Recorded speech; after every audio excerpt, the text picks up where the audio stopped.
ప్రార్థన చేసుకున్నాం. ప్రియులారా, తలలు వంచండి. దేవుని సన్నిధికి వచ్చాం. దేవుని మాటలు విందాం. దేవుడు మనతో మాట్లాడేలాగిన మన జీవితాలు, మన బ్రతుకులు దేవుని కృప కిందకి తెచ్చుకుందాం.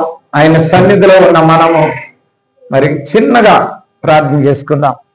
ప్రేమ నమ్మకం కలిగినటువంటి మా పరలోకపు తండ్రి, మమ్మల్ని ప్రేమించి మా జీవితాల్లో, మా బ్రతుకుల్లో ఒక దినం ఇచ్చినందుకు వందనాలయ్యా. ఈ దినం బ్రతికుండాలని, దినం ఏదేదో చేయాలని లోకంలో చాలా మంది అనుకుని కొంతమంది లేకుండా పోయినారు. వారికంటే మేము గొప్పవాళ్ళం కాదయ్యా.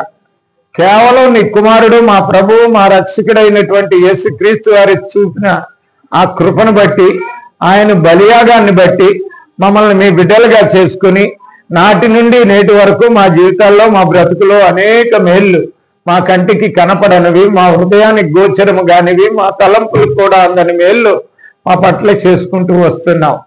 ఒక్కొక్కసారి మా జీవితంలో అది మాకు తెలుసో తెలియకో ఆయన అనేక సార్లు మేము అవిశ్వాసులు అయిపోతున్నాం. మనిషి రొట్టె వల్ల కాదు, దేవుని నోట నుండి వచ్చి ప్రతి మాట వల్ల జీవించినని ఆ జీవపు మాటలు ఇన్ని దినం మా జీవితాల్లో ఇచ్చినందుకు వందనాలు నాయన. మరి ఇదిగో ఇంతవరకు పాటల ద్వారా కీర్తించాము, ఆరాధన చేసి నిన్ను మహింపరిచాం. కొద్ది నిమిషాలు నీ మధురమైన మాటలు వినాలనే ఆశ కలిగి నీ సన్నిధికి వచ్చిన మమ్మల్ని అందరినీ జ్ఞాపకం చేసుకోనండి. పేరు పేరు చెప్పున నాయన గ్రహించుకునే హృదయంను, హత్తుకునే మనసును మాకు దయచేయండి. విన్న మాటలు విని మేము మర్చిపోయి మోసపోకుండా ఆ మాటలు మా హృదయంలో దాచుకొని వాటి ప్రకారం జీవించే ధన్యత మా అందరికీ దయచేయండి నాయన. కొద్ది నిమిషాలు నీ వాక్యపు వెలుగులో ఉంచండి. నీ పరిశుద్ధాత్మ ద్వారా మమ్మల్ని ముద్రించండి. యేసుక్రీస్తు వారి నామమును బట్టి వేడుకుంటున్నాను తండ్రి, ఆమేన్. అందరికీ వందనాలు. మనం చదువుకున్నటువంటి లేఖన భాగం 99వ కీర్తన. మరి ఆ కీర్తన ముఖ్య ఉద్దేశం ఏమిటంటే, భక్తుడైనటువంటి దావీదు గారు రాసిన కీర్తన ఇది. ఆ రోజు నుంచి ఈ రోజు వరకు మానవాళి దేవుణ్ణి మరి నిర్లక్ష్య స్వభావంతోనూ సరైన రీతిలో దేవుణ్ణి ఆరాధించలేకపోతున్నారు. ఆ రోజుల్లో ఎక్కడో రామాలోనో, సియోన్లోనో, యెరూషలేములోనో దేవాలయాలు ఉండే. వాళ్ళు సంవత్సరానికి ఒకసారి దేవాలయానికి వెళ్తే, మరి ఇప్పుడు కూడా మన భారతదేశంలో కూడా అంతే కదా, సంవత్సరానికి ఒక పండుగ వస్తుంది. ఆ పండగకి వెళ్ళి అక్కడ మొక్కుకుండి అదేదో వీడు ఇవ్వాల్సిన అర్పణలు ఏదో ఇచ్చేసి వచ్చేస్తే నైవేద్యాలు అయిపోయే స్థితికి మానవాళి చేరిపోయింది. ఈ రోజున మానవుడికి దేవుని దగ్గరికి వెళ్ళే సమయం దొరకట్లేదు. వాడి జీవితంలో ప్రతి దానికి సమయం ఉన్నది, ప్రతీది చేస్తున్నాడు మానవుడు. కానీ దేవుణ్ణి అలక్ష్యం చేస్తున్నాడు, దేవుని విషయంలో అలక్ష్యం చేస్తున్నాడు. దేవుని గురించి సరిగైనటువంటి అవగాహన లేకుండా పోయింది. అంతకంటే ముఖ్యంగా మనం గమనించవలసింది ఏంటంటే, క్రైస్తవులమైన మనము, క్రీస్తును నమ్ముకున్న మనము కూడా మరి ఇటువంటి విషయాల్లో, చాలా విషయాల్లో మరి అలక్ష్యం చేస్తున్నాం, దేవుణ్ణి నిర్లక్ష్యం చేస్తున్నాం.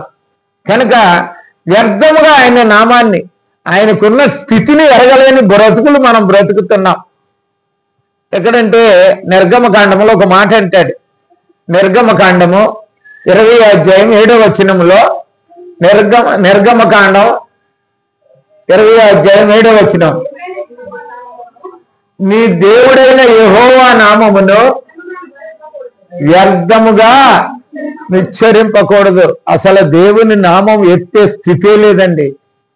దేవుని నామం నా నోటి నుంచి వచ్చిందంటే నా నోరు పరిశుద్ధంగా ఉందా, నా హృదయం పరిశుద్ధంగా ఉందా, నేను పరిశుద్ధంగా ఉందా చూసుకోవాలి. నీ అవసరతలకో, అక్కరతలకో, నీకు మేలు నిమిత్తమో, నీ ఆశీర్వాదాల నిమిత్తమో దేవుణ్ణి ఉపయోగించుకుంటున్నావు నువ్వు.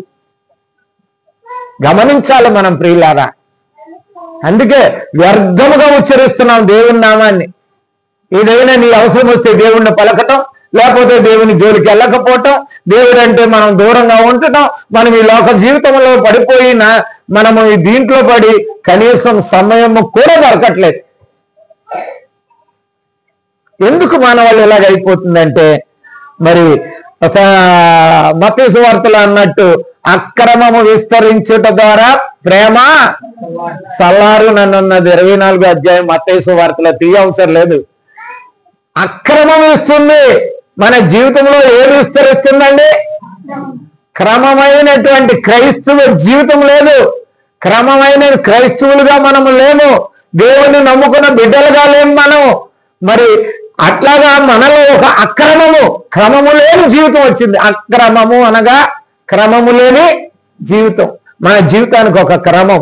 ఇదిగో ఈ టయానికి తినాలి, ఈ టయానికి పండాలి, ఈ టయానికి దేవుని సన్నిధికి వెళ్ళాలి, ఈ టయానికి దేవుని ప్రార్థించాలి, ఈ సమయాన్ని వాక్యం చదవాలి, దేవునికి ఇవ్వాల్సిన రోజులున్నాయి, దేవునికి ఇవ్వాల్సిన సమయం దేవునికి ఇవ్వాలి అన్నాడు. ఇలాగ ఇవ్వరు కాబట్టే వాళ్ళకి కట్టుదిట్టమైన నిబంధన పెట్టాడండి. దేని గురించి? విశ్రాంతి దినము గురించి కట్టుదిట్టమైన పరిస్థితి పెట్టాడు. కనీసం మీ దూళ్ళకు కూడా గడ్డి ఎద్దురా అన్నాడు. నువ్వు తినొద్దు, నీ దూళ్ళ తినొద్దు, మర్రెలు తినొద్దు, నువ్వు కూడా అన్నం తినొద్దు. అది పవిత్రమైన రోజు. అది ఆ దినాన్ని నువ్వు నన్ను మాత్రమే ఆరాధించాలన్నాడు. అయినప్పటికీ ఇశ్రాయేలీయులు మరి అనేక సార్లు దేవుణ్ణి విస్మరించి ఆయన ఆజ్ఞకు తిరుగుబాటు చేసి దేవుని కోపానికి, దేవుని యొక్క శాపానికి, దేవుని యొక్క ఉగ్రతకు పాలై ఆయా దేశాల్లో ఉన్న రాజుల కింద బానిసలుగా అయిపోయినారండి. ఈ రోజున క్రైస్తవులు కూడా అంతే. ఆనాడు ఇశ్రాయేలుకు ఉన్నటువంటి మరి ఆ యొక్క తత్వం మనలో కూడా ఉందేమో. దేవుని కంటే నిర్లక్ష్యం చేస్తాం, ప్రతి దానికి శ్రద్ధ చూపుతాం, ప్రతి విషయంలోనూ మనకు సమయం ఉంటుంది, కానీ దేవుని విషయంలో మాత్రం శ్రద్ధ చూపట్లేదు. కనుక అందుకే దేవుడు ఈ రోజుని ఈ మాట మాట్లాడుతున్నాడు దావీదు గారి ద్వారా. చూడండి మొదటి వచనం 99లో. రాజ్యం చేయుచున్నాడు, ఆయన కెరూబుల మీద ఆశీనుడై ఉన్నాడు, భూమి కదులను. యెహోవా మహాభక్తుడు జనములన్నిటి పైన ఆయన హెచ్చి ఉన్నాడు. అందరిలాంటి నామము కాదు, అందరిలాగా స్థితి కాదైంది. హెచ్చింపబడిన వాడు, మన అందరికీ పైన ఉన్నవాడు, మన అందరి స్థితిగతులు చూస్తున్నవాడు, నీ నడక పడక, నీ ఆలోచన, నీ తలంపాన్ని చూస్తున్నాడు. నువ్వు అనుకోవచ్చు ఈ రోజు సమయం లేదని చాకు పెట్టడమో లేకపోతే ఇంకోటో చెప్పొచ్చులే అనుకుంటున్నావేమో. చెప్పటానికి ఇక్కడ ఉన్నటువంటి బోధకుడు కాదు, నీ పక్కన ఉన్నటువంటి మనిషి కాదు. అందరికంటే ఆయన ఎవరండి? హెచ్చింపబడినాడు, పైనున్నవాడాయన, అందరికీ పైనున్నవాడాయన, నిన్ను చూస్తున్న దేవుడు. ఓ మాట అంటాడండి సామెతల గ్రంథం 15వ అధ్యాయం 3వ వచనం. ప్రియులారా, 15వ అధ్యాయం 3వ వచనం. యెహోవా కన్నులు ప్రతి స్థలము మీద ఉన్నాయి, ప్రతి స్థలము మీద ఉన్నది. నువ్వెక్కడున్నావు, ఎవరితో మాట్లాడుతున్నావు? ఈ రోజున ఆరాధన దినం, దేవుణ్ణి ఆరాధించే దినం. ఈ రోజున దేవుణ్ణి ఆరాధించే దినం. ఈ రోజున నేను దేవుని దగ్గరికి వెళ్ళి ఆరాధన చేయాలి. దేవుణ్ణి ఆరాధించే సమయంలో నేను వ్యర్థంగా ఈ దినాన్ని వ్యర్థంగా ఆచరిస్తున్నానా? ఒకసారి నిన్ను చూస్తున్నాడు దేవుడు. ఎవరిని చూస్తాడు ఆయన? మంచివారిని చెడ్డవారిని ఇద్దరిని చూస్తుంటాడు. నీ నడక పడక అదే 139లో 1-2 వచనాలు 2-3 139 అనుకుంటాను. చూడండి ప్రియులారా, పరిశోధించి తెలుసుకుని ఉన్నావు, నేను కూర్చుండుట లేచుట నీకు తెలియను. నువ్వేం చేస్తున్నావు? కూర్చున్నావా లేవా? దాకుందామంటే కూడా లేదు. ఆ కీర్తన అంతా చదివితే నేను సముద్ర అడుగు భాగంలోకి వెళ్ళినాను, అక్కడ నీవు ఉన్నావు. నేను ఆకాశంకి పైకి వెళ్ళిపోయినా అక్కడ నీ హస్తం నన్ను పట్టుకుందయ్యా. ఎక్కడున్నా సరే నువ్వు దాకలేవండి. ఈ లోకంలో ఏ డిపార్ట్మెంట్కైనా దాకోవచ్చు, ఎటువంటి వాడి శత్రువుకైనా దాకోవచ్చు, కానీ దేవునికి మరుగైన నీ జీవితం లేదు, నా జీవితం లేదు. గమనించాలి మనం. దేవునికి ఇవ్వాల్సిన సమయము, దేవునికి ఇవ్వాల్సినటువంటి ఆ యొక్క మహిమ, దేవునికి ఇవ్వాల్సినటువంటి ఆ గౌరవం మనం ఇవ్వాలి. అందుకే కీర్తనకారుడు ఈ 99వ కీర్తనలో మరి చెప్తున్నాడు. అందుకే అంటాడు 3వ వచనంలో, భయంకరమైన నీ గొప్ప నామమును వారు స్తుతించదరు. యెహోవా పరిశుద్ధుడు. పరిశుద్ధుడు అనే మాట చాలా గొప్పదండి. ఆయనకి ఎవరిని పోల్చలేమండి. ఆయన ఎవరితోనూ పోల్చదగిన వాడు కాదు. ఆయన ప్రత్యేకింపబడిన వాడు. ఆయన ప్రత్యేకింపబడిన వాడు. ఆయన మాత్రమే దేవుడు. ఆయన మాత్రమే పరిశుద్ధుడు. ఆయన మాత్రమే నేను ఉన్నవాడను అన్నవాడు. ఎవరన్నాడు? ఏమన్నాడండి ఆయన? నేనున్నాను. ఎక్కడున్నావయ్యా నువ్వు? యెరూషలేములో ఉన్నావా? లేకపోతే ఎక్కడున్నావు? నువ్వు గుళ్ళో ఉన్నావా? లేదు. నేను లేని చోటు లేదు. ప్రతి చోట నేను ఉన్నాను. నీ జీవితంలో ఉన్నాను, నీ బ్రతుకులో ఉన్నాను, నీ నడవడికలో ఉన్నాను, నీ ఆలోచనలో ఉన్నాను, సమస్తంలో ఉన్నవాడే. ప్రియులారా, ఆ ఉన్నవాడైన దేవుడు ఎవరో తెలుసా? ఏమనున్నదండి 3వ వచనంలో? భయంకరమైన గొప్ప నామము స్తుతించదను. ఆయన పరిశుద్ధుడు. ఆయన పరిశుద్ధుడు అంటున్నాడు. ప్రియులారా, యథార్థతను బట్టి న్యాయమును ప్రేమించే రాజును పంపించిన ఆయన కూడా పరిశుద్ధుడే. యేసుక్రీస్తుని గురించి లోకాసు వార్తలో గాని మత్తయి వార్తలో చదువు, ఆయన పరిశుద్ధుడై ఉండును అని ఉంటది. పరిశుద్ధుడైన రాజుని నీ కొరకు నా కొరకు లోకం పంపించాడు.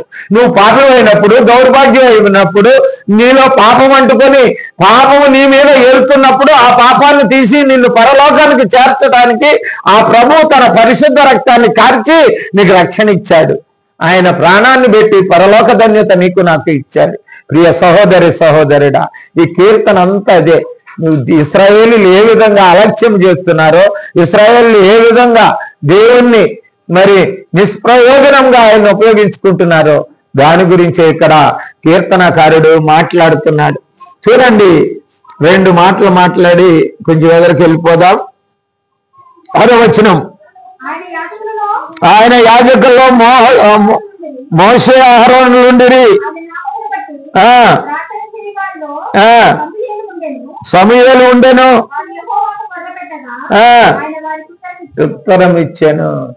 కనుక వాళ్ళ భక్తులు ప్రార్థన చేశారు. ప్రార్థన చేసిన భక్తులు, యాజకత్వం చేసిన భక్తులు వాళ్ళందరూ కూడా ఉన్నారయ్యా. నీ పరిస్థితి, నా పరిస్థితి. ఆఖరి వచనాన్ని చదువుకుందాం. మన దేవుడైన యెహోవా పరిశుద్ధుడు. మన దేవుడైన యెహోవా పరిశుద్ధుడు. దేవుడైన యెహోవాను గణపరచుడే. గణపరచుడే. ఆయన పరిశుద్ధుడు. పర్వతము ఎదుట సాగిలపడి. పరిశుద్ధము ఎదుట సాగిలపడుడి. కనుక ఈ దినాన్ని ప్రియ సహోదరి సహోదరుడా, ఆరాధన అంటే నోరు రాదు మనకి కదండి. అసలు మన శరీరమే స్పందించద్దని. ఆరాధన అంటే ఏంటో తెలుసా? ఆరాధన అంటే ఏమిటి? చెప్పండి. ఆరాధన అంటే పాట పాడటమా? ఆరాధన అంటే ఏంటో తెలుసా? నా జీవితంలో నువ్వు చేసిన దానికి నేను నా శరీరాన్ని నీకు నీ సన్నిధిలో సమర్పించుకుంటున్నానయ్యా. నైవేద్యము అంటారు దాన్ని. నైవేద్యం అంటే తెలుసా మీకు? నైవేద్యాన్ని ఉడికి వండించి పట్టుకెళ్ళి సమర్పించేది. నా శరీరంలో ఉన్న అహము, కోపము, గర్వము, ప్రతి స్థితిని కూడా నేను నలుపుకుని నిన్ను ఆరాధించడానికి, నిన్ను మహింపరచడానికి నేను సిద్ధంగా ఉన్నానయ్యా చెప్పేదే ఆరాధన. ఆరాధనలో నీ స్థితి బయటపడుతుంది. నీ యొక్క పరిస్థితి బయట పెట్టాలి. నువ్వేమయ్యానో బయట పెట్టాలి. తండ్రి, నేను పాపనయ్యా, దౌర్భాగ్యున్నయ్యా, నువ్వు పరిశుద్ధుడయ్యా, నువ్వు పరిశుద్ధుడయ్యా, ఈ లోకంలో ఎవరూ లేరయ్యా నీ అంటే వాడు. దౌర్భాగ్యునైనా నన్ను చేర్చుకున్నావయ్యా నువ్వు. ఇంతకంటే నేను ఏమి ఇవ్వగలనయ్యా నీకు? ఏమిస్తే నువ్వు సరిపెట్టుకుంటావయ్యా నా జీవితానికి? ఏమిచ్చి ఆయన తృప్తిపరచగలము నువ్వు? సర్వభూమి ఆయనదే, సమస్తము ఆయనే సృష్టించాడు, సమస్త జనులు ఆయన వారే, అందరికి హెచ్చుగా ఉండి ఆయన పరిపాలిస్తున్నాడు. ఆయనకి నువ్వేమిస్తే సరిపోతాడు. భక్తుడు అన్నాడు, వేలాది పొట్టేళ్ళనివ్వనా, నా జ్యేష్ఠపుత్రుని నీకు బలి ఇవ్వనా? అది సరిపోతుందా? అది కూడా సరిపోదయా అంటున్నాడు. కనుక ప్రియ సహోదరి సహోదరుడా, నీవు అలక్ష్యం చేస్తున్నావేమో, దేవుణ్ణి అలక్ష్యం చేస్తున్నావేమో, దేవుని సన్నిధికి వచ్చి దేవుణ్ణి ఆత్మతో సత్యముతో ఆరాధించలేకపోతున్నామేమో, మన జీవితాన్ని దేవుని దగ్గర పంచుకోలేకపోతున్నామేమో. ఆయన పరిస్థితి ఎటువంటిదంటే కృపామయుడు, ప్రేమామూర్తి. ఆయన భీకరుడు మాత్రమే కాదు, ఇశ్రాయేలీయుల ఆ ప్రేమను కృపను కోల్పోయారు. అనేక దేశాల్లో బానిసత్వం చేశారు, అనేక మందికి బానిసలయ్యారు. తమ పిల్లలు తాము కలిసి అనేక శ్రమలు అనుభవించి అక్కడ నుండి మొదలు పెట్టారు. ఈనాడు క్రైస్తవులకు కూడా అదే అలవాటు అయిపోయింది. ఎప్పుడైనా దేవుడి దగ్గరికి వస్తాడంటే కష్టం వచ్చినప్పుడు, శ్రమ వచ్చినప్పుడు, శోధన వచ్చినప్పుడు, రోగం వచ్చినప్పుడు, అదే కదండి వాళ్ళ జీవితం ఏదో మునిగిపోయినప్పుడు, ఏదో వచ్చినప్పుడు దేవుడి దగ్గరికి వస్తాడు. అంతవరకు దేహం అంటే తెలుసు కదా మీకు. దేహం అంటే శరీరమే, ఇదే చూసుకోవటం, ఇదే దైవం. వారి కడుపే వారి దేవుడు అన్నాడు. అందుకే ఎందుకంటే తిన్నామా, తాగామా, పండామా, లెగిసామా, వెళ్ళామా, పని చేసుకున్నామా, సంపాదించామా, ఇదే మన జీవితంలో అవసరం. ప్రియులారా, దేవుడు భీకరుడు, భయంకరుడైన ఆయన నిన్ను నమ్ముకున్నావు, నువ్వు ఆయన్ని. ఆయన రక్షకుడు, విమోచకుడు, నిన్ను కన్నవాడు. ఆయన లోకంలోనే కాదు, శాశ్వతంగా ఉన్నాడు. ఎప్పుడున్నాడు? ఆ రోజును కాదు, ఈ రోజును కాదు, శాశ్వతంగా ఉండువాడు ఆయన. ఆయన రాజ్యం వెళ్తున్నాడు. ఆయన రాజ్యంలో ఉన్న నీవు ఆయన అలక్ష్యం చేస్తే, ఎవరైనా సరే రాజును కించపరిస్తే ఏం చేస్తారంటే, ప్రభుత్వాన్ని ఏదన్నా అంటే ఏం చేస్తారు? అరెస్ట్ చేసి తీసుకెళ్లి జైలు వేస్తారు. నీ రాజు ప్రేమమయుడు కాబట్టి నువ్వు నేను తప్పించుకుంటున్నాం. మనం ప్రియులారా గమనించుకుందాం. ఈ దినాన్ని మనం ఒక మంచి మాటను నేర్చుకుందామని, ఈ దినాన్ని మనం మంచి మాటను నేర్చుకుందామని చెప్పి ఈ దినాన్ని ఒక మాటను నేను మీకు చూపిస్తాను.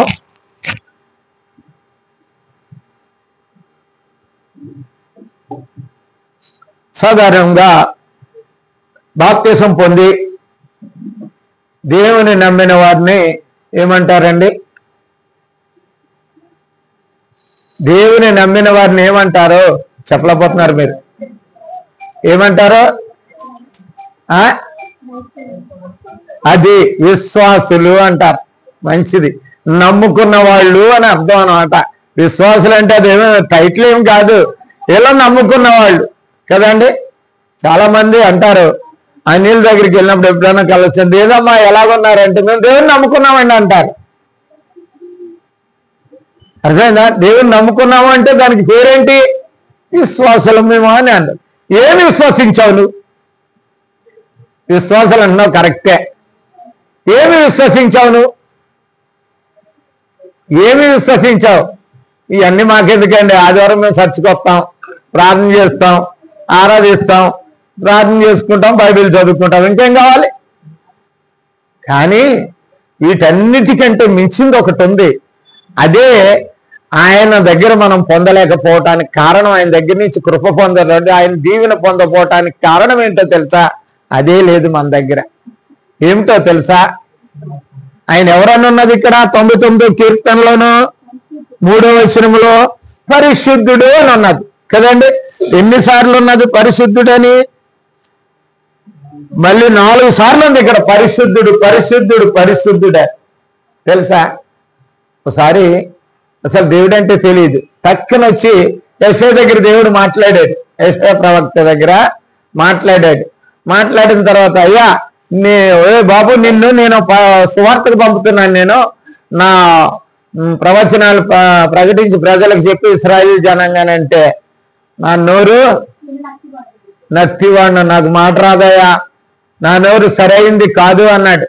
వెంటనే ఏం చేశాడు ఆయన? ఏం చేశాడు? ఒక కాలిని తీసుకొచ్చి నోటిని టచ్ చేశాడు. వెంటనే ఆయన ఏమన్నాడు తెలుసా? యెషయా గ్రంథం 6వ అధ్యాయం 3వ వచనం.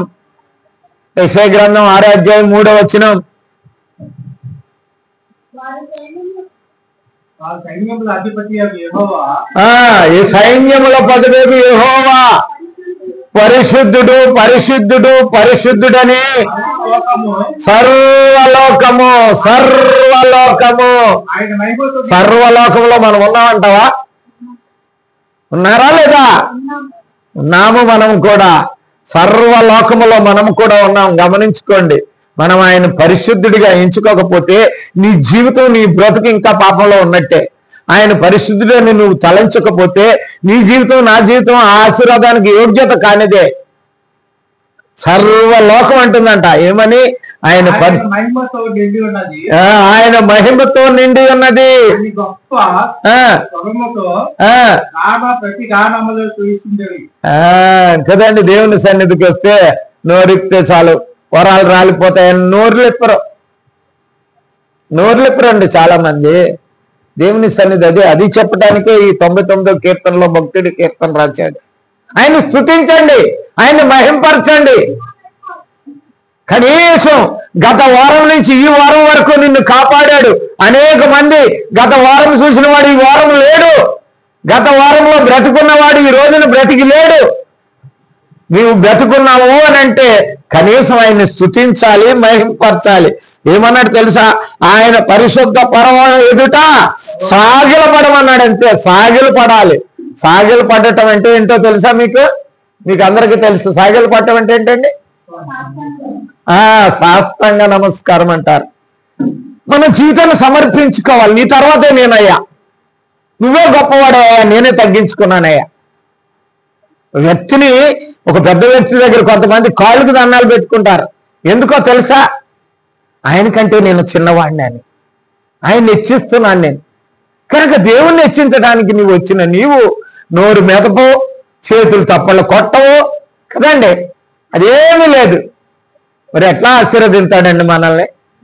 ఎట్లా దీవింతాడు ఆయన? ఎట్లా ఆశీర్వదిస్తాడు మనల్ని ఆయన? గమనిద్దాం ప్రియులారా.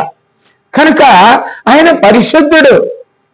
పరిశుద్ధుడు అంటే ఆయన తప్పితే ఇంక పరిశుద్ధత లేనే లేదు ఈ లోకంలో. అటువంటి పరిశుద్ధుడు ఆయన మరి నిన్ను నన్ను కోరుకుంటున్నది ఏంటో తెలుసా? పరిశుద్ధులుగా ఉండాలని కోరుకుంటున్నాడు ఆయన. విశ్వాసులు అవ్వగలం, క్రైస్తవులు అవ్వగలం. క్రైస్తవులు కూడా అయిపోతాం. బాప్తీసం తీసుకుంటే క్రైస్తవులే. సంఘం మందలోకి తోలేస్తే సంఘం మంద ఒకటి ఉంటుంది కదా, కలిసిపోతాం దాంట్లోకి వస్తే కూడా మనం క్రైస్తవులమే కదండి. ప్రార్థన చేసుకుంటే క్రైస్తవం, బైబిల్ పట్టుకుంటే క్రైస్తవులు, ఇంటి మీద సిలువ వేసుకుంటే క్రైస్తవులు, తెల్ల బట్టలు ధరించుకుంటే క్రైస్తవులు. ఎన్ని సూచనలు ఉన్నాయి మనకి. కానీ అన్ని సూచనలు కలిగిన నీవు పరిశుద్ధురాలుగా, పరిశుద్ధుడిగా ఉండగలుగుతున్నావా? దేవుడు నిన్ను కోరుకునేది అదే. దేవుడు నిన్ను నన్ను కోరుకునేది ఏంటి తెలుసా? పరిశుద్ధత. తెలుసా అండి? భారతదేశాన్ని మన మోదీ గారు, ప్రధానమంత్రి మోదీ గారు ఒక మాట అన్నాడు, ఒక స్లోగన్ లేపాడు, స్వచ్ఛ భారత్ అన్నాడు. అంతే, స్వచ్ఛ భారత్. స్వచ్ఛ భారత్ అంటే ఏంటండి? పరిశుద్ధమైనది కూడా వస్తుంది, స్వచ్ఛమైంది అన్నాడు. దాంట్లో ఏమీ లేదు. భారత స్వచ్ఛమైంది అన్నాడు. ఎవడ స్వచ్ఛమైన ఉన్నాడు? భారతదేశంలో ఉన్నటువంటి దరిద్రం ప్రపంచంలోనే లేదండి. మన దేశం అడుక్కు తినడానికి కారణం ఏంటో తెలుసా? దేవుని తెలుసుకోలేని దౌర్భాగ్యపు పరిస్థితి, దేవుని ఎరగని దౌర్భాగ్య స్థితి మన దేశానికి.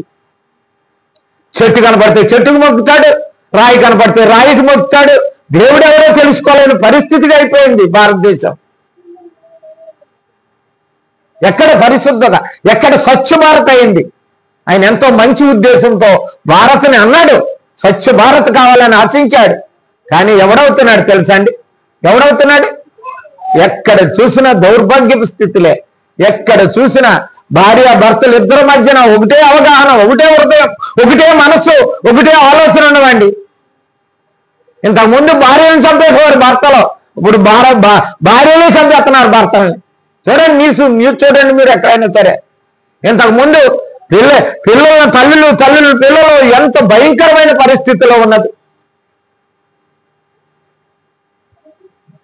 ప్రియులారా, నువ్వు క్రైస్తవుడు కావచ్చు, క్రీస్తును విశ్వసించవచ్చు,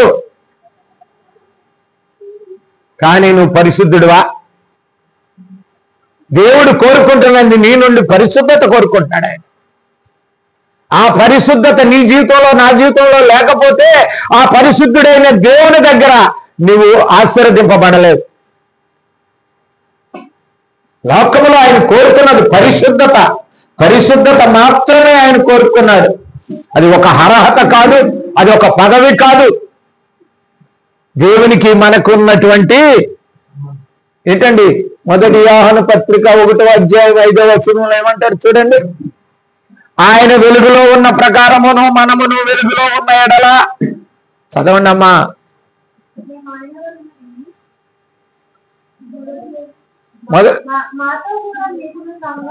లేదు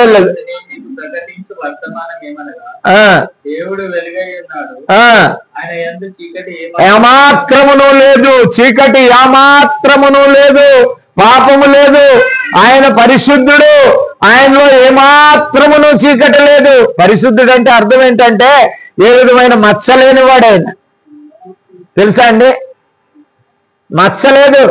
భూమి మీద ప్రతిదానికి మచ్చన్నది. ఇవాళ చాలా మంది ఏం గ్రహణం ఇవ్వాలా, స్వామిలు ఏం గ్రహణం ఇవ్వాలా, సూర్య చంద్రగ్రహణం, సూర్యగ్రహణం అంటున్నాడు స్వామిలు. గ్రహణం అంటే ఏంటండి? నాకు కూడా తెలియక అడుగుతున్నాను, మీరు ఎవరికైనా తెలిస్తే చెప్పండి. గ్రహణము చెప్పాలి. గ్రహణం అంటే కమ్ముకున్నట. కమ్ముకున్నది ఇంకొక గ్రహం వచ్చి దీనికి అడ్డొచ్చింది అనేదే గ్రహణం. ఇంకో గ్రహాలు ఉన్నాయి కదా, చాలా గ్రహాలు. నవగ్రహాలు అంటే ఇప్పుడు 12 గ్రహాలు వచ్చినాయి. అప్పుడు నవగ్రహాలు అనేవారు, ఇప్పుడు గ్రహాలు 12 వచ్చినాయి. కొత్తవి కూడా కనిపెట్టారు. కనుక ఈ గ్రహాల్లో ఒక గ్రహం వచ్చి దాన్ని అడ్డొచ్చేసింది. దాన్ని గ్రహము అంటారు. గ్రహణం అంటే మాట వినలేదేమో నీకు. నీ జీవితంలో గ్రహణం వచ్చిందంటాడు వాడు. నిన్ను మబ్బు పెట్టడానికి, నిన్ను దోసుకోవడానికి, వాడు నీ మీద లేనిపోని అనుమానాలు పెట్టడానికి గ్రహణం వచ్చేసిందండి. సమయంలో ఉంటుంది. ఈ సమయం గ్రహణం మంచిది కాదు. గ్రహణానికి నీకెందుకురా, నీకోసమే ఆ గ్రహణాలు పెట్టాడా. కనుక ఈ రోజుని ప్రతి వాడు కూడా చంద్రగ్రహణం, చంద్రగ్రహణం పోయే వరకు కూడా తిండి తిన్నాడు ఒకడున్నాడు. ఏమంటే అంతవరకు అపరిశుద్ధం అయిపోద్ది అంట అది. మరి నీ జీవితానికి భయంకరమైనటువంటి అపవాది గ్రహం నిన్ను ఆవరించింది. పరిశుద్ధుడైన దేవుని దగ్గరికి వచ్చి పరిశుద్ధమైన జీవితాన్ని జీవించలేని చీకటి గ్రహం నిన్ను ఆవరించింది. ప్రియ సహోదరి సహోదరుడా, మనం గమనిద్దాం. మనం దేవుని విధంగా మనం దేవుని దగ్గరికి వస్తున్నాం. ఆయన పరిశుద్ధుడు అంటే మనం కూడా పరిశుద్ధులుగా ఉండాలి. ఆయన పరిశుద్ధుడు అంటే మనం కూడా పరిశుద్ధంగా ఉండాలని ఆయన మనల్ని కూడా కోరుకుంటున్నాడు. పాత నిబంధనలో అయినట్లయితే మరి మనం చదువుకున్నప్పుడు 99:5లో ఆయన పరిశుద్ధుడు అని చదువుకున్నాం. చూడండి, 1 సమూయేలు 2:22, 1 సమూయేలు గ్రంథం 2వ అధ్యాయం 2వ వచనం. యెహోవా లాంటి పరిశుద్ధ దేవుడు ఒక్కడును లేడు, ఒక్కడును లేడు. అవు తప్ప మరి ఏ దేవుడును లేడు. పరిశుద్ధుడు నీవే, నీవు తప్ప ఏ దేవుడు పరిశుద్ధుడు లేనని అర్థం. అసలు దేవుడే లేడని అర్థం.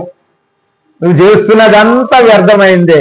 కనుక ఆయనకున్నటువంటి తెలుసా, ఆయన శక్తివంతుడు. ఆయన శక్తి కంటే ఎక్కువ శక్తి ఎవరి దగ్గర లేదండి. ఆయన న్యాయం కంటే వేరే న్యాయం ప్రపంచంలో లేదండి. ఆయనకున్న పవిత్రత కంటే వేరే పవిత్రత ఎక్కడా లేదండి. అందరికంటే గొప్పవాడండి ఆయన. అందుకే ఆయన ఏమన్నారు తెలుసా? పరిశుద్ధుడు అన్నారు. ఆయన పరిశుద్ధుడు. కనుక పరిశుద్ధుడు ఏమి కోరుకుంటాడండి? పరిశుద్ధత కోరుకుంటాడు.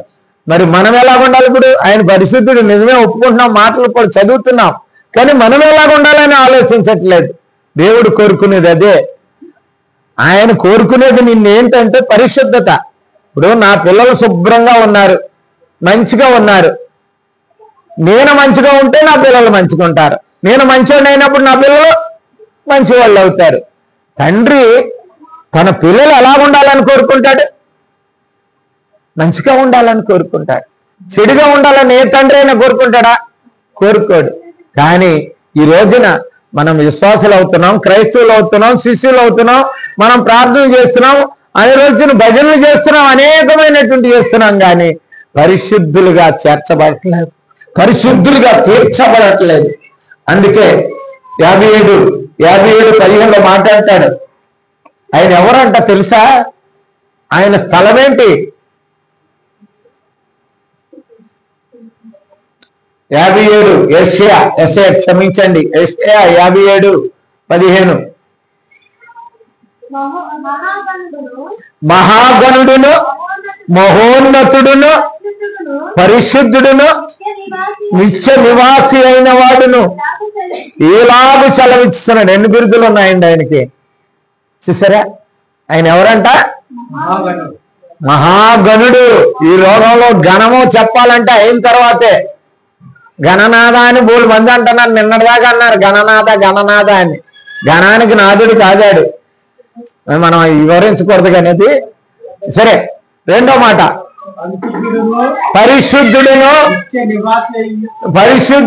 నిత్య నివాసి. పరిశుద్ధుడైన ఆయన మాత్రమే పరిశుద్ధుడు, నిత్య నివాసి. ఎప్పుడు ఉండేవాడు ఆయన.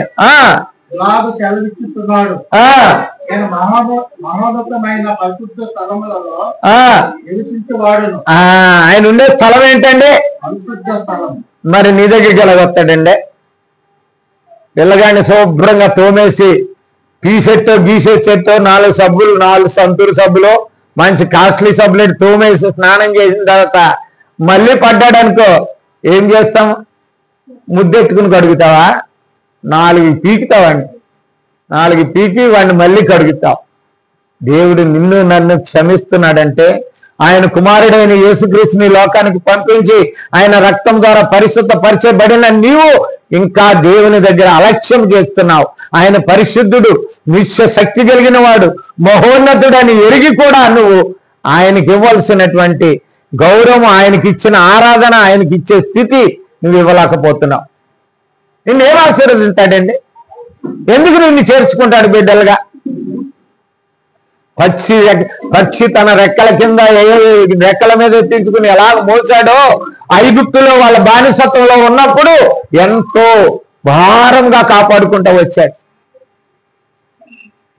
కానీ కొన్ని రోజులకే వాళ్ళు ఎప్పుడు చెడిపోతాడు తెలుసా మనిషి? మా పూర్వకాలం అనేవారు, రే వీడి తలకాయ పైకి వెళ్ళిపోయిందిరా. ఎందుకో తెలుసా? 4 ఏళ్ళు నోట్లోకి వెళ్తానంట. 4 ఏళ్ళు నోట్లోకి వెళ్తాం అంటే ఏంటండి? తిండి ఉంటే దేవుడు అవసరం లేదు, ఇల్లుంటే దేవుడు అవసరం లేదు, డబ్బు ఉంటే దేవుడు అవసరం లేదు. చూసారా? మానవులు ఇశ్రాయేలు చెడిపోయినారు. వాళ్ళ తిండి లేక, బట్ట లేక, సమయం లేక, పిల్లల్ని చూసుకోలేని పరిస్థితిలో ఐగుప్తులో వాళ్ళే మట్టి తొక్కుని, వాళ్ళే ఇటుకలు తీసి, వాళ్ళే బిల్డింగులు కట్టి, ఇల్లు ఇటుకలు కాల్చడానికి గడ్డి కూడా వాళ్ళే తెచ్చుకుని ఎన్నో శ్రమలు పెడితే దేవుని ఎంచుకుంటే వాళ్ళు నడిపించేటప్పుడు మధ్యలో వాళ్ళని ఏం చేశాడు తెలుసా?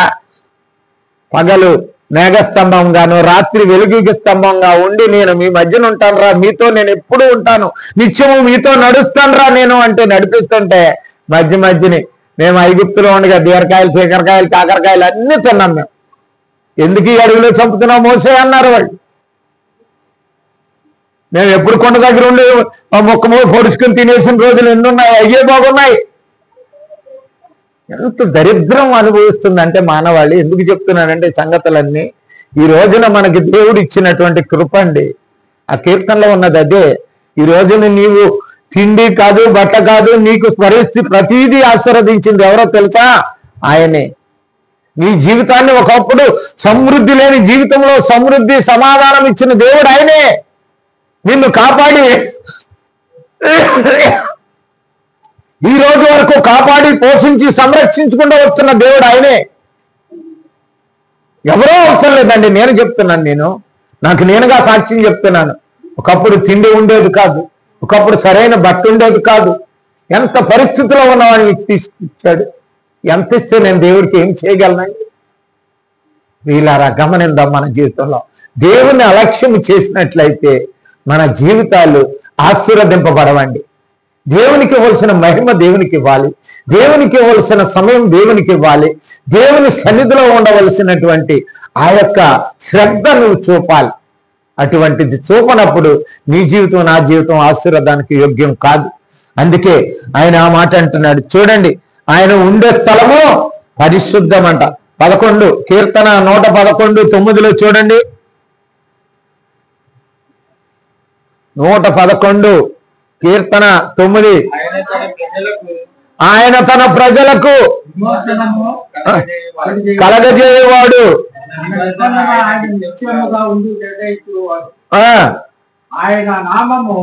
ఆయన ఇక నుంచి చూడండి, ఆయన నామము పరిశుద్ధమైనది పూజింపదగినది. అదే 99వ కీర్తన 9వ వచనంలో ఉన్నది అదే. కనుక ఆయన నామం పూజింపదగినది. నువ్వు అనునిత్యం ఆయన పూజిస్తున్నావా? నువ్వు తింటున్నావా, తాగుతున్నావా, పండుతున్నావా? అయ్యా, ఈ దినాన్ని కంచం దగ్గరికి చేర్చావయ్యా. కుక్కలు బొక్కినట్టు బొక్కేస్తాడు ఒక్కొక్కడు. కంచంలో పెట్టందే పడేసిందే మొదలు, కుక్క ఆగదు.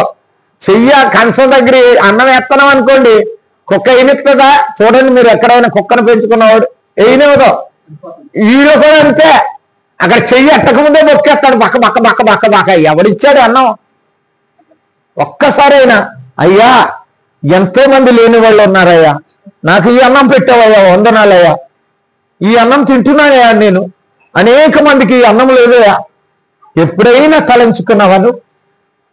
ప్రియ సహోదరి సహోదరుడా, వాళ్ళు మర్చిపోయినారు. వాళ్ళు ఇశ్రాయేలీయులు మన ఎందుకు ఉంచాడో తెలుసా? ఎందుకు ఉంచాడు? రోమీయులకు రాసిన పత్రిక 15వ అధ్యాయం 4వ వచనం అనుకుంటారు. రోమీయులకు రాసిన పత్రిక 15:4 చూడండి. ఎలాగనగా ఓర్పు వలనను లేఖనము వలనను నిరీక్షణ కలుగుటకై, నిరీక్షణ కలగాలి దేవుని మీద, నిరీక్షణ కావాలి. కలుగుటకై పూర్వమందు వ్రాయబడినవన్నీ మనకు బోధ కలుగుటకును ఉన్నవి. ఇశ్రాయేలీయులు పడ్డ పాటలు నువ్వు పడొద్దని ఇప్పుడు దేవుడు నీకు చెప్తున్నాడు. వాళ్ళు అనుభవించారు, అనేక శ్రమలు అనుభవించారు. దారి పొడుగున 40 సంవత్సరాలు నడిచారండి వాళ్ళు. 40 సంవత్సరాలు. ఆ దారికి దీనికి మార్గం ఎంతో తెలుసా? 40 రోజులు ప్రయాణం. 40 రోజులలో వాళ్ళు నేర్చుకోలేరు. కనుక ఏం చేశారు తెలుసా? 40 సంవత్సరాలు నడిపించాడు. ఎన్నో ఎదురయ్యాయి. నీళ్లు లేవు, నీళ్లు లేవు అని తెలుసు వాళ్ళకి. చచ్చిపోతున్నారు, మా పిల్లలు చచ్చిపోతున్నారు. శ్రీనారాయణ్యానికి వచ్చారు, నీళ్లు తాగుదామంటే అక్కడ నీళ్ళన్నీ ఎలా ఉన్నాయమ్మా? చేదుగా ఉన్నాయి. అద్భుతం చేయాలి దేవుడు. మోసే చెప్పాడు, నీ కర్రట్టుకో, నువ్వు ఏ కర్రతో అయితే ఐగుప్తుల నుంచి వాళ్ళు నడిపించావు, కర్రట్టుకుని వెళ్ళు, నీ ఎదురుగా నేను నుంచుంటాను, నేను నుంచుంటాను ఎదురుగాను. నేననే బండను ఒక్కసారి కొట్టు, నా నుండి ఏమొస్తుంది? నీరు వస్తుంది. ఎన్ని అనుభవించినా కూడా వాళ్ళకి దేవుని మీద విశ్వాసం లేదు. అంతకంటే దౌర్భాగ్యం ఎవరం అంటే మనమే. ఎన్ని చేస్తున్నాడండి మన జీవితంలో. ఎంతమంది అండి. నిన్న ఉదయాన్నే నేను 6 గంటలకి నాకు ఫోన్ వచ్చింది. నేను ఆయన కలిసి 17 సంవత్సరాలు బ్రతికి ఎంతో స్నేహం చేసిన స్నేహితుడు నేను చనిపోయినాడు. 1 గంట మాట్లాడేవాడు నాతో. మాట్లాడితే ఎన్నో విషయాలు మాట్లాడుకునేవాళ్ళం. ప్రియులారా, ఈ దినాన్ని ఉన్నానని సంతోషిస్తున్నామేమో మనము, మన కుటుంబం, మన పిల్లలు. రేపు లేని సమయం కూడా వచ్చేస్తుంది. అటువంటి సమయం రాకుండా చనిపోమని కాదు. నువ్వేమో శాశ్వతుడు కాదు. ఇక్కడేమో బేస్మెంట్లు వేసుకుని కూర్చోలేదు. నువ్వు చచ్చిపోతావు, నేను చచ్చిపోతాం. ఒక మాట అన్నది తెకోవా స్త్రీ 2వ సమూయేలు 14:14 ఏమన్నది? ఆమె ఏమన్నది? దావీదు దగ్గరికి వెళ్ళి అంటదాన్ని, మనమందరము చనిపోదుము, అది మనమందరం చనిపోతాం అనే మాట మనకు కూడా తెలుసు. తెలియని వాళ్ళు ఎవరైనా ఉన్నారనుకుంటున్నారేంటి? లేదు, చనిపోతామని తెలుసు. కానీ ఆ రెండో మాట మనకు తెలియదు. ఏంటంటే అది నేలను ఒలికిన మీదట ఇమిటిపోతుంది నీ శరీరం, నీ బ్రతుకు, నీ అందం. పొద్దున్న లేస్తే మూసేస్తాం. కనీసం ఇంచి వరకు ఉండాలి మేకప్. ఇది వాళ్ళు పేపర్లో ఇచ్చారు మేకప్ ట్రిక్స్ అంట, దానికి మళ్ళీ ట్రిక్స్ ఒకటి. తెలుసా అండి ఎంత భయంకరమైపోయిందండి లోకం. దేవుడిచ్చిన శరీరాన్ని, ఒక సహజమైన అందమైన శరీరాన్ని అందహీనుడిగా చేసుకుంటున్నాడు. మైకిల్ జాక్సన్ అని విన్నారా ఎప్పుడన్నా మీరు? విన్నారా? ఆయన మంచి డాన్సర్ అండి. ఆయన మంచి క్రిస్టియన్. ఆయన డ్యాన్స్ చేస్తుంటే అనేక మంది చూస్తున్నారని, ఆ డ్యాన్స్ ఇంకా వేయాలని దాన్ని ఏమంటారు? సైరాడ్సా ఏమంటారు? ఎరాడ్సా? సెరాడ్స్ అంటే ఉత్తేజపరిచేవి ఇంజెక్షన్ రోజు చేయించుకునేవాడు. కడకేమైపోయినాడు? కుప్పకూలిపోయినాడు. తెలుసా? కుప్పకూలిపోయినాడు. మంచి అట్లండి శ్రీదేవి, బాగా నటించేది, మంచి అందగత్తె. నేను ఎప్పుడు కూడా నా వయసు తెలియకూడదు, నేను అప్పుడు ఎలాగుండేదాన్ని ఇప్పుడు అలాగే ఉండాలని అయ్యే తీసుకునేదంట 24 hours. దేంట్లో పడి వచ్చింది? ప్రియులారా గమనించండి, మన జీవితం ఏంటి, మన బ్రతుకేంటి. నేను ఇదేదో చెప్పాలని నేను కాదు చెప్పేది. మన బ్రతుకును మనం గమనించుకుందాం. దేవునికి ఇవ్వాల్సిన సమయం దేవునికి ఇద్దాం. దేవుని సన్నిధికి వద్దాం. ఆయనే మనల్ని కాపాడుతున్నాడు, ఆయనే మనల్ని సంరక్షిస్తున్నాడు. ఆయన మనల నుండి కోరుకునేది ఒక్కటే, మీరు పరిశుద్ధులుగా ఉండండి అంతే. నేను పరిశుద్ధున్నా, నేను మీ తండ్రిని, మీ దేవుణ్ణి, మిమ్మల్ని కలగజేసిన వాడిని, నేను పరిశుద్ధుడిని, మీరు కూడా పరిశుద్ధులుగా ఉండండి అంతే ఆయన కోరుకునేది. ఇంకేం కోరుకోవట్లేదండి. నువ్వు డబ్బట్టుకొచ్చి ఇచ్చేయరా, నువ్వు అది చేసేయి ఇది చేసేయి అని అంటలేదు ఆయన. నేను పరిశుద్ధుడిని, మీరు కూడా పరిశుద్ధుడు, అదే కోరుకుంటున్నాడు. మరి పరిశుద్ధులు ఎవరైనా ఉన్నామా మనం? ఈ రోజున ఆలోచించుకుందాం. మనం దేవుని సన్నిధికి వస్తున్నాం, పరిశుద్ధ గ్రంథం అనే గ్రంథాన్ని చేత్తో పట్టుకుంటున్నాం, పరిశుద్ధ గ్రంథాన్ని చదువుతున్నాం, మరి ప్రార్థన చేస్తున్నాం. కానీ మన పరిశుద్ధతలో మనం జీవించగలుగుతున్నామా? అందుకే నేను చెప్పాను, విశ్వాసులు కాగలం, క్రైస్తవులు కాగలం, కానీ పరిశుద్ధులు కావాలని దేవుడు కోరుకుంటున్నాడు. దేవుడు కోరుకునేది ఏంటంటే, నిన్ను నన్ను కోరుకునేది నువ్వు పరిశుద్ధంగా ఉన్నావా? పరిశుద్ధం అంటే ఏంటండి? చెప్పండి యాకోబు మేస్త్రి గారు, పరిశుద్ధం అంటే ఏంటి? పరిశుద్ధం అంటే ఏంటి? ఏంటమ్మా? సనగొద్దు ఎవరన్నా, పైకి చెప్పేయండి గట్టిగా, నాకు వినపడతాడు. అసలే చెమిటోండి నేను. చెప్పండి, అర్థమైతే చెప్పండి, లేకపోతే నేను చెప్తాను. పరిశుద్ధం అంటే ప్రత్యేకింపబడినదండి. ఒక్క మాటలో సింపుల్ మన భాషలో మాట్లాడానంటే సపరేట్ చేయబడ్డది పరిశుద్ధత. తెలుసా అండి? లోకములో నుండి మనల్ని తీసి, లోకములో నుంచి చెప్పాను నేను ఇంతకు ముందు. సంఘం అంటే ఏంటి? ఒక ఇంగ్లీష్ మాట చెప్పాను నేను. సంఘం అంటే ఏంటి? మా అన్న చెప్పారు కానీ ఇప్పుడు అడుగుతున్నారు ఏంటండి? చెప్పి చాలా రోజులు అయిపోయిందే కదండి. దానికి హెబ్రూ భాషలో ఒక మాటను కూడా చెప్తున్నాను. సంఘం అంటే ఎక్లీసియా అని చెప్పాను, మీకు గుర్తుందో లేదో. బయటకు వచ్చిన వాళ్ళు. సంఘం అంటే ఎవరండి? ఎక్కడి నుంచి బయటకు వచ్చారు వీళ్ళు? లోకంలో నుంచి బయటకు వచ్చిన వాళ్ళే సంఘం. సంఘం అంటే అర్థం చెప్పాను, ఒక రోజంతా చెప్పాను సంఘం గురించి. దాన్ని ఎక్లీసియా అన్నారు. బయటకు వచ్చావు నువ్వు. ఎందుకు వచ్చావు బయటికి? పరిశుద్ధంగా జీవించటాన్ని. ఎందుకు నీకు పరిశుద్ధత? నేను నమ్ముకున్న దేవుడు, నేను విశ్వసించిన దేవుడు, నా కొరకు ప్రాణం పెట్టిన దేవుడు, నన్ను సృష్టించిన దేవుడు పరిశుద్ధుడు కనుక నేను కూడా పరిశుద్ధంగా ఉండాలనే ఆ లోకాన్ని విడిచి, ఆ మాలిన్యాన్ని విడిచి, లోక పద్ధతులు, లోక మర్యాదలు, లోక ఆచారాలు, కట్టడలు ఇవన్నీ విడిచిపెట్టి బయటకు వచ్చిన వాడే పరిశుద్ధుడు. పరిశుద్ధుడు అంటే ఆడండి. మనకు అన్నీ ఉంటాయి తెలుసా అండి? ప్రతి కార్యక్రమానికి ముందు అది ఉంటుంది, తర్వాత ప్రార్థన. ముందు కార్యక్రమం ఏంటండి? ఇల్లు కట్టుకున్నారనుకో, ముందు కార్యక్రమం ఏంటి చెప్పండి. ఇది పర్వాలేదు, నేను వదిలిపెట్టను మిమ్మల్ని.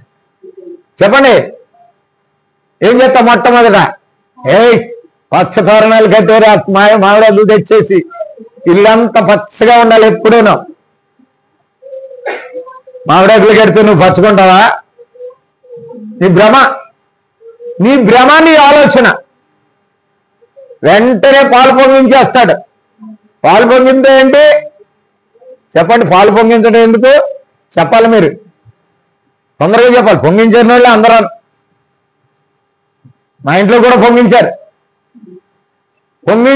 పొంగించడం ఎందుకు? అగ్నిదేవునికి ఆహుతి అది.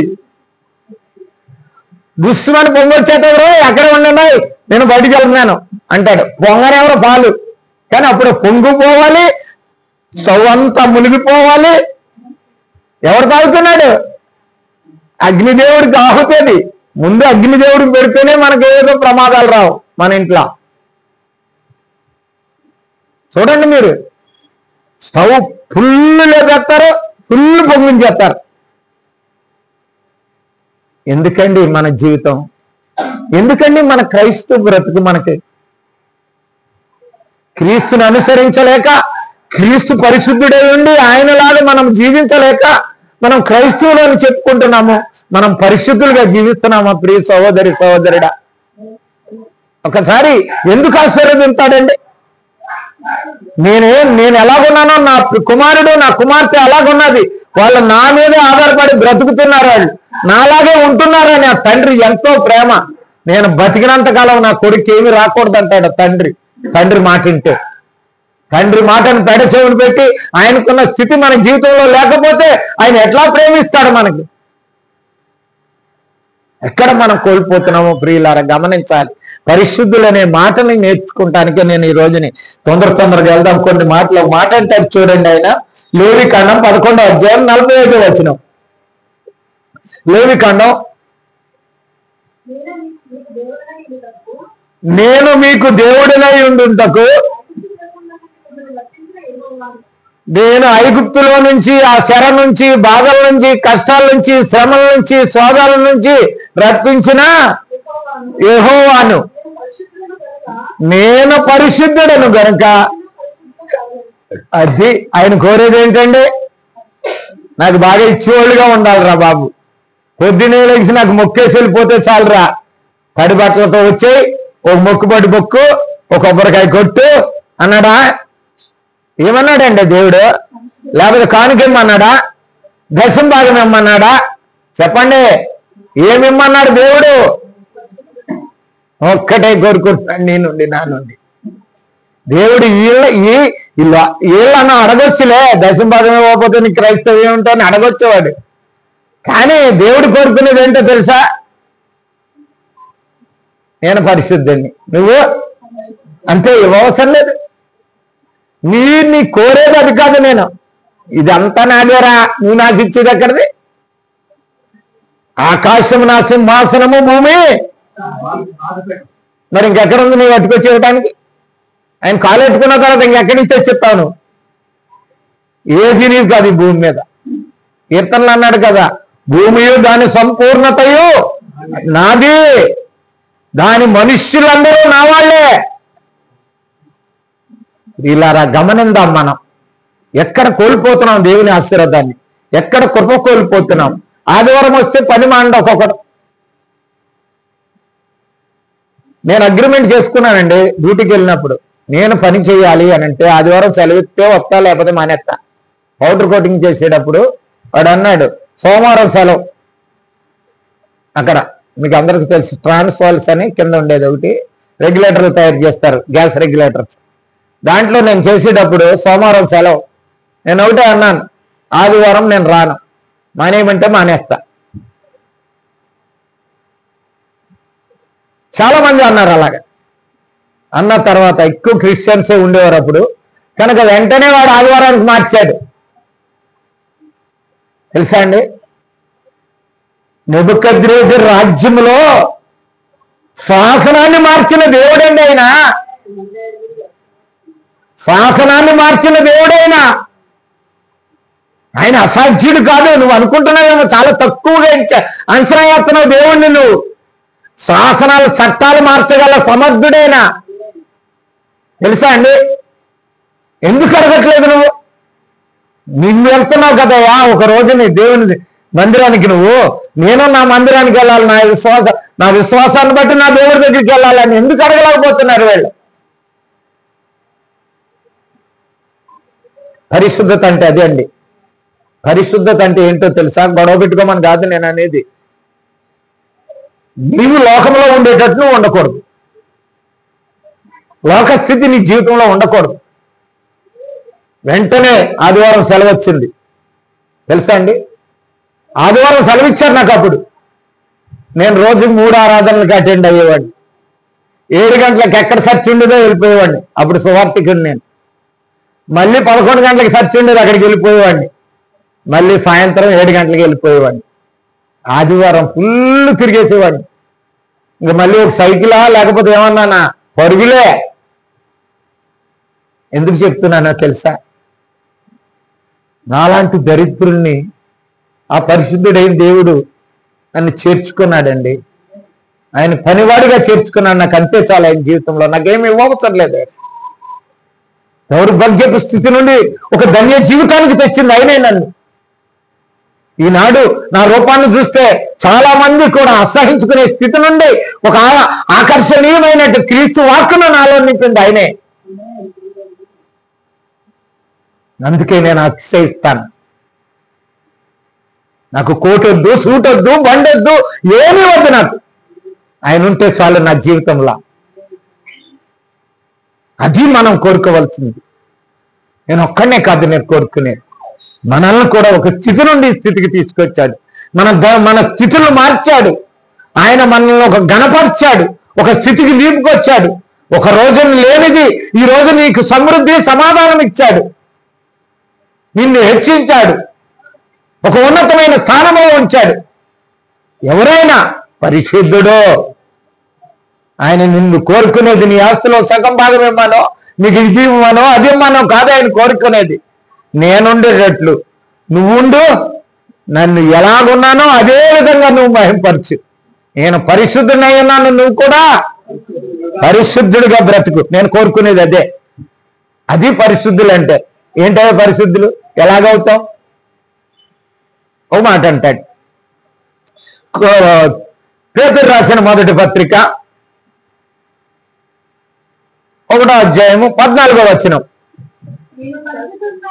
నేను పరిశుద్ధుడనై ఉన్నాను గనుక మీరును పరిశుద్ధులై ఉండుడి. అలా మాట అది ఇంతకు ముందు చదివాం.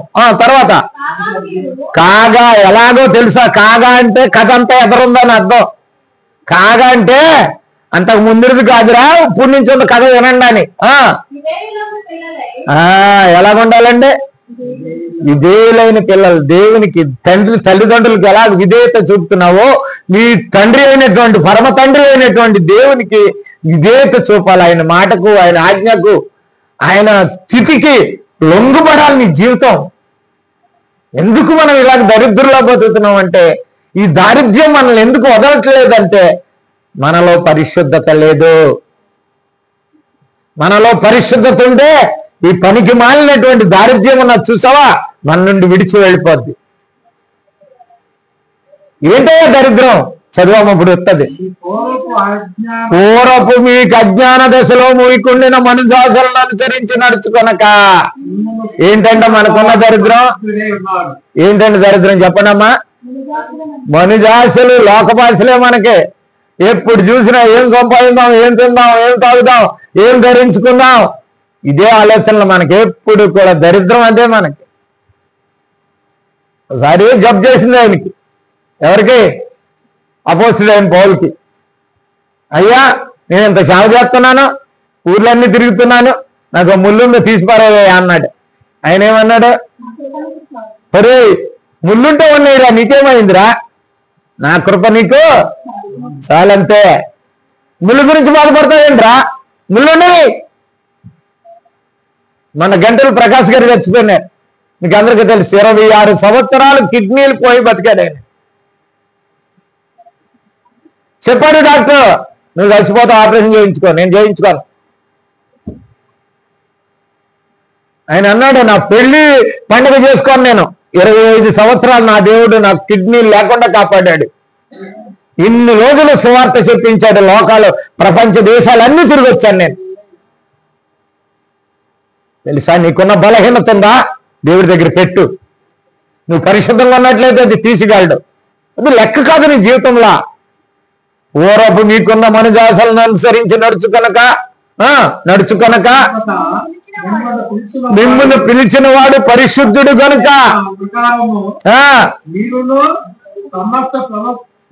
ప్రవర్తనల యందు పరిశుద్ధులై ఉండుడి.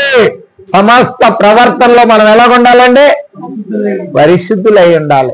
ప్రవర్తన పరిశుద్ధులు అంటే ఏంటండి? ఇక్కడే ఉంది అసలు కీ ఇక్కడే. ప్రవర్తనలు అంటే మాట, నడవడిక, ఆలోచన, తలంపు, ఉద్దేశాలు, ఆశలు. తెలుసా అండి? ఆదివారం వచ్చిందంటే లెగడాడు, మిగతా రోజులు 6 గంటలకు లేచి వెళ్ళిపోతాడు. తెల్లారిన కూడా తెల్లారుతుందా అంటే తెల్లారినవ్వకుండా లేచి తయారైపోతాడు. చెప్పవసరం లేదు. ఎందుకు? ఆడు గమ్ముతాడు. ఆడు దాశరకం చేస్తున్నావు చూడు, నువ్వు బానిసత్వం చేస్తున్నావు చూడు, వాడు గమ్ముతాడు నిన్ను. లేకపోతే వెళ్ళిపోతావు. కానీ నిన్ను పోషించి సంరక్షించి కాపాడే దేవుని సన్నిధికి రావాలంటే టైం సరిపోదు మనకి. తెలుసా అండి? దుప్పడ కాలు కాడి నుంచి తల వరకు తన్నేస్తాం. ఎక్కడున్నదండి దేవునికి మనం ఇచ్చే గౌరవం, మర్యాద ఎక్కడున్నది అంటున్నాను నేను. చెప్పండి. అనేక మంది ఈ రోజున రాలేకపోయారు ఏమన్నా బిడ్డలంటే కారణం ఏంటో తెలుసా? ఇప్పుడు ఇంకా మనసు మీద ఉన్న వాళ్ళు ఉన్నారు. దేవుడేమన్నాడు తెలుసా? యవ్వన కాలంలో కాడి మోయిట ధన్యకరం అన్నాడు. తెలుసా? నువ్వు ధన్యుడిగా కావాలంటే యవ్వన టైంలోనే దేవుని వాక్యానుసారంగా జీవించు. అది నీ జీవితానికే ధన్యకరం. ఆదివారం వచ్చిందంటే అందరికంటే ముందు నేనుండాలి. హెబ్రోన్లో నేనున్నప్పుడు అండి సాపలేయటం ఘనత అండి, చర్చి తుడవటం ఘనత అండి. ఎందుకు చెప్తున్నానంటే పరిశుద్ధత అంటే చెప్తున్నాను. చర్చి తుడవటం ఘనత తెలుసా అండి? అంటులతో ఉండటం ఘనత, బాత్రూమ్లు తుడవటం ఘనత. హెబ్రోన్లో మరి భక్త్ సింగ్ గారు సేవకు వెళ్ళినప్పుడు సేవకులు ఏం చేసేవారు తెలుసా? మొట్టమొదటి పని ఏం చేసేవారు? ఎవరన్నా విన్నారా? మొట్టమొదటిగా నువ్వు సేవకు వస్తున్నాను బ్రదర్ నేనంటే వచ్చే బ్రదర్ అనేవాడు. వచ్చేసిన తర్వాత ఏమి లేదు బ్రదర్, పొద్దున 17 ఉండేవి ల్యాబరేటరీస్, 17 ల్యాబరేటరీస్ యాసిడ్ గీసిడ్ ఇవన్నీ అట్టుకెళ్ళి శుభ్రంగా కడిగేయాలి. అదే సేవ, అదే సేవ, వాక్యం కాదు, అదే సేవ. నీవు ఉంటున్నటువంటి దేవుని సన్నిధిలో నీవే పరిచయం నువ్వు చేస్తున్నావు. పరిశుద్ధత అంటే అంతే అండి. పరిశుద్ధత అనేది నీకు పాలుండాలి. ప్రతి దాంట్లో దేవుని కార్యక్రమాలన్నింటిలోనూ నాకు పాలుండాలి. దీనిలా గమనించుకుందాం. ఇంకో మాట ఉంది, మనుజాసలను అనుసరించి నడుచుకొనక మిమ్మును పిలిచిన వాడు పరిశుద్ధుడు గనుక సమస్త ప్రవర్తనల యందు పరిశుద్ధులై ఉండుడే. సమస్త ప్రవర్తన అంతా పరిశుద్ధపరచబడాలి. ఇంతకు ముందు టీవీ రాజు కాదండి, ఈయన వేరే టీవీ రాజు. తిండి అవసరం లేదు, నిద్ర అవసరం లేదు, ఇంకోటి అవసరం లేదు, ఏది అవసరం లేదు. నీ జీవితం మారిందా? నీ జీవితం మారిందా? మారలేదే. నువ్వు పరిశుద్ధుడిగా ఉండాలని నేను కోరుకున్నప్పుడు నీలో ఉన్న పరిశుద్ధత ఎక్కడున్నది చెప్పండి? లోకంలో ఉన్నాయి అన్నీ మనం అంటించుకుంటాం. తెలుసా అండి? లోకంలో ఉన్నాయి అన్నీ కూడా మనం అంటించుకుంటున్నాం. లేనివి, అసలు లేనివండి ఇవి, మనకు లేవు. అసలు లేని దాన్ని కొని తెచ్చుకుంటున్నాం ఖరీదు పెట్టి దేవునికి దూరం అయిపోతున్నాం. మనం దేవుని ఆలోచనలకి, దేవుని స్థితికి దూరం అయిపోతున్నాం. మేము ఆయన నిన్నేమీ కోరలేదండి. నువ్వు మంచి చీర వేసుకొచ్చావా లేదా, మంచి డ్రెస్ వేసుకొచ్చావా లేదా ఆయన అడగలేదు నిన్ను. ఆయన ఏమన్నాడు తెలుసా? పరిశుద్ధముగా ఉండమన్నాడు. అంతే. పరిశుద్ధంగా బ్రతుకు నీ జీవితం, నాకు అంతే చాలు. ప్రియ సహోదరి సహోదరుడు, కొన్ని మాటలు మాత్రమే, అయిపోయింది టైము. కనుక మనం జ్ఞాపకం చేసుకుందాం. ఆనాడు ఇశ్రాయేలీయులకి ఆనాడు నిర్గమకాండం 19వ అధ్యాయం 5వ వచనం చూడండి ఒక మాట. మంచి ఆ రోజున ఇశ్రాయేలీయుల్ని ఆయన ఏం చేశాడో, నా మాటలు, నా వాక్యము, నా ఆజ్ఞలు శ్రద్ధగా విని నా నిబంధనను అనుసరించి నడిచిన ఎడల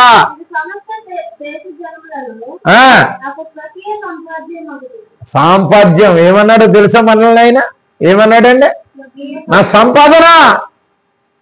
సంపాదన ఎలా కాపాడుకుంటారండి చెప్పండి? మీకే కనుక ఆస్తి సంపాదన ఇచ్చారనుకో ఎంత ఎలా కాపాడుతారో.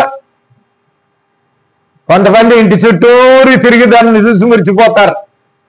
అయ్యి బాబోయ్, నాకైనా ఇల్లు అంట మురిచిపోతాడు ఒక్కొక్కరు. ఎంత కాపాడుకుంటున్నావే నువ్వు?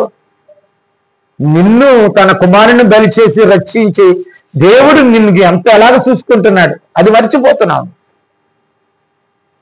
తన కుమారుని బలి చేశాడండి, ఆయన ప్రాణాన్ని పెట్టాడండి. నిన్ను సాంపద్యము అన్నాడు. వాళ్ళని సున్నిత క్రమం పెట్టి వాళ్ళని క్రమ చేసి వాళ్ళని ప్రతిష్ఠించుకుని వీళ్ళ నా జనాంగం అంటే వాళ్ళలో ప్రత్యేకత లేదు. ఒక ప్రత్యేకత లేని జీవితం అయిపోయింది. చూడండి, చేసుకుందాం కొంచెం, మళ్ళీ ఎప్పుడైనా చెప్పుకుందాం. చూడండి 19:5. మీరు నా మాట శ్రద్ధగా విని నా నిబంధనను అనుసరించి నడిచిన ఎడల సమస్త దేశ జనులలో నాకు స్వకీయ సాంపద్యం అంటే సంపాదన, స్వాస్యము. సమస్త భూమియు నాదే కదా. మీరు నాకు యాజక రూపకమైన రాజ్యము గాను పరిశుద్ధమైన జనము గాను ఇందువని చెప్పుము. ఏమన్నాడంటే మోసేతో చెప్తున్నాడు దేవుడు, వెళ్ళి చెప్పు వాళ్ళకి. మళ్ళీ నేనేం కోరుకోవట్లేదు వాళ్ళకి, పరిశుద్ధంగా ఉండండి. నేను సాంపద్యం, నా సంపాదన ఎలా దాచుకుంటానో మిమ్మల్ని కూడా ఏది మీకు రాకుండా నేను దాచుకుంటాను. అలాగే సంపాదన ఎలాగ కష్టపడి కదండి. ఇప్పుడు లాకర్స్ వచ్చేసాయి. డబ్బులు ఇంతకు ముందు కొండల్లోనూ మండల్లోనూ కానించి బీరువాలోకి వచ్చాయి. బీరువాల కానించి ఇప్పుడు ఏమొచ్చినాయి? లాకర్స్ వచ్చేసాయి. నేను కాపాడలేనయ్యా బాబు, లాకర్ ఒకటి తీసే బ్యాంకులోను. ఇంత నీ సంపాదనకి వెళ్తుంటే ఆయన నిన్ను కని పోషించి సంరక్షింత పెద్ద చేసుకుని ఆయన ఎట్లా చూసుకుంటున్నాడు నిన్ను? ఒక్కసారి ఆయనకి ఇవ్వాల్సిన స్థితి ఇచ్చారావా? ఆయన కోరుకున్నది నా నుండి పరిశుద్ధత మాత్రమే. నీ జీవితాన్ని పరిశుద్ధపరచుకో. నేను యూట్యూబ్లో నిన్న మాట్లాడాను ఒకటి, దేవుడు పరిశుద్ధపరిచి యెహోవా అని. అది యూట్యూబ్లో ఉంటుంది, మీరు ఇంటికి వెళ్ళి నాకు చూసుకోండి. పరిశుద్ధపరిచి యెహోవా అని నేనే అన్నాడు ఆయన. నేను పరిశుద్ధపరచకపోతే ఈ లోకంలో ఎవడు మిమ్మల్ని పరిశుద్ధపడలేదు. మీరు మంచి కార్యాలు చేయొచ్చు, దానాలు ధర్మాలు, లేకపోతే ఇంకోట్లు చేయొచ్చు, ఎన్నో చేయొచ్చు. కానీ పరిశుద్ధత మాత్రమో నా దగ్గర నుంచే రావాలి. ఆ మాట నేను యూట్యూబ్లో మాట్లాడినాను, చూడండి. రాత్రే మాట్లాడుకున్నాం, అది ఇంకా యూట్యూబ్ పెట్టదా, ఇవాళ అప్లోడ్ చేద్దాం. కనుక చూడండి, పరిశుద్ధత గురించి సంపూర్ణ అవగాహన. ఎందుకు అంటున్నాను, ఇంత బాధగా చెప్తున్నానంటే ప్రియులారా, మనం ఆశీర్వదింపబడాలి, మనం దీవింపబడాలి, మన కుటుంబాలు కాపాడబడాలి, మన కుటుంబాలు మంచిగా ఉండాలి. ప్రతి ఆశీర్వాదం, ప్రతి మేలు, ప్రతిది కూడా మనకి కొదువు లేకుండా ఉండాలి అని అంటే దేవుడు మన నుండి కోరుకునేది ఒక్కటి. అదే ఏమిటది? పరిశుద్ధత. నీ పరిశుద్ధత ఉందా? నీ మనసుకుందా? నీ నడవడికుందా? నీ ప్రవర్తన ఉందా? నీ మాటకుందా? దేనికి పరిశుద్ధత ఉందని ఒకసారి వేసుకోకొచ్చును. ఒక్కదానికి వెళ్తావు జ్వరం వచ్చిందని ఎన్ని టెస్టులు రాస్తాడండి. మొత్తం నీ బాడీ అంతా చెక్ చేస్తానంటాడు. మరి ఒక్క దాంట్లో చెక్ చేసుకో. నేను ఈ విధంగా మాట్లాడుతున్నాను, నేను క్రైస్తవురాలని, పరిశుద్ధుడిని అని. నేను ఈ విధంగా నడుస్తున్నాను, నేను పరిశుద్ధురాలని. ఒక్కసారి నువ్వు వేసుకో. నువ్వు టెస్టులకు నువ్వే పంపు, ఎవరు అవసరం లేదు. నువ్వే ల్యాబ్ టెక్నీషియన్, నువ్వే ల్యాబ్ చెక్ చేసేది నువ్వు. ఒక్కసారి చేసుకో, నీకే అర్థమవుతుంది నీ బతికేంటో, నా బతికేంటో. ఎక్కడ ఉన్నది మన దగ్గర పరిశుద్ధత? అందుకే దేవుడికి ఇష్టలు కాలేకపోతున్నాం, ఆయనకి ఇష్టలుగా ఉండలేకపోతున్నాం. కారణం ఏంటో తెలుసా? ఆయన పరిశుద్ధుడు, మనం పాపులు.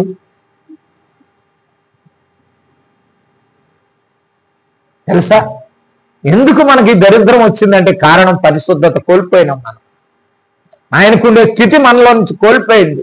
ఆయన కుమారుడైన యేసుక్రీస్తు పరిశుద్ధ రక్తము కడిగినప్పటికీ మనకున్నటువంటి మాలిన్యం వదలలేదు, మనకున్న దరిద్రం వదలలేదండి మనకి. ఎందుకంటే మనం ఇష్టపూర్వకంగానే పరిగెడుతున్నాం అక్కడికి, లోకములోకి. మొదటి యోహానులో అంటాడు, లోక స్నేహము దేవునికి వైరమని మీరు ఎరుగరా అన్నాడు. లోక స్నేహము చేస్తున్నాం, లోకంలో ఉన్నవాటితో మనం సంతృప్తి పొందుతున్నాం. అది దేవునికి వైరం అనే సంగతి తెలియదు. వైరం అంటే శత్రువులం మనం. మనల్ని కన్నాడు, పెంచాడు, పెద్ద చేశాడు, కనుక ఆ దేవునికి మనం ఏమయ్యాం? శత్రువులు అయిపోయినాం. ఏం పొందుతామండి మనం? ఏం మేలు పొందుతాం ఆయన నుండి? గమనిద్దాం ప్రియులారా. ఇంకో 2 మాటలు చదివి ముగించేస్తాను ఇవాళ, మళ్ళీ ఎప్పుడైనా చెప్తాను సమయం వచ్చినప్పుడు. చూడండి,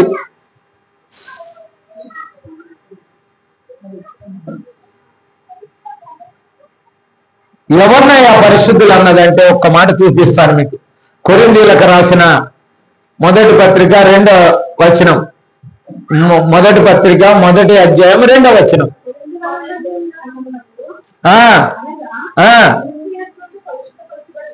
అది అక్కడ చూడాలి, ఆ వాక్యం చూడాలి, సరిగ్గా చూడాలి. మీరు ముగించేస్తాను, చెప్పండి.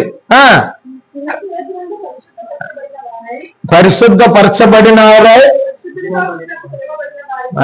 ఎందుకు పిలిచాడండి మనల్ని? ఎందుకు పిలిచాడండి? మూటలు ఎత్తుకెళ్తానిక? ఆశీర్వాదాలు కొంగునట్టుకుని వెళ్తానిక?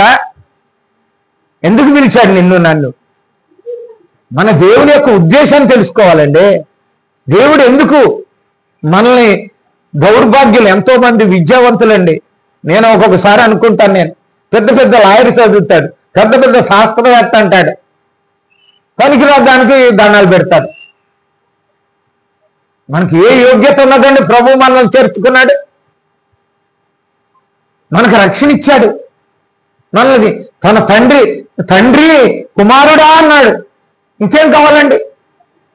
ఎందుకు? ఏ యోగ్యత ఉన్నది మనకి? ఎందుకు పిలిచాడు మనల్ని? పనికిరాడు వాళ్ళం, ఎర్రి వాళ్ళని పిలిచాడు అంటున్నాడు. ఎర్రి వాళ్ళం మనం. ఎర్రోడిని ఎవడన్నా గుర్తింతాడా? రాయేసి కొట్టినా సరే పోనీరా ఎర్రోడు కొట్టాడు అంటాడు. అడు ఎర్రోడ్రా అని ఇల్లుగడ్రా అంటాడు. అటువంటి వెర్రివాడిని నీచుకుని వీడిని నా కుమారుడు, నా స్వాస్యము, నా సాంపద్యము అన్నాడు. కనీసం ఆ తండ్రిని గుర్తెరిగి, నా తండ్రి ఇలాంటి వాడు, ఆయన రూపం నాలో ఎక్కడున్నది ఆ తండ్రి రూపం అని ఒక్కసారైనా ఆ పరిశుద్ధత గురించి ఆలోచిస్తున్నావా ప్రియ సహోదరి సహోదరుడా? సంఘమంతా పరిశుద్ధంగా ఉండాలని పౌలు అక్కడ, పరిశుద్ధంగా ఉండటానికి పిలువబడ్డ వాళ్ళే సంఘము. చదవండి.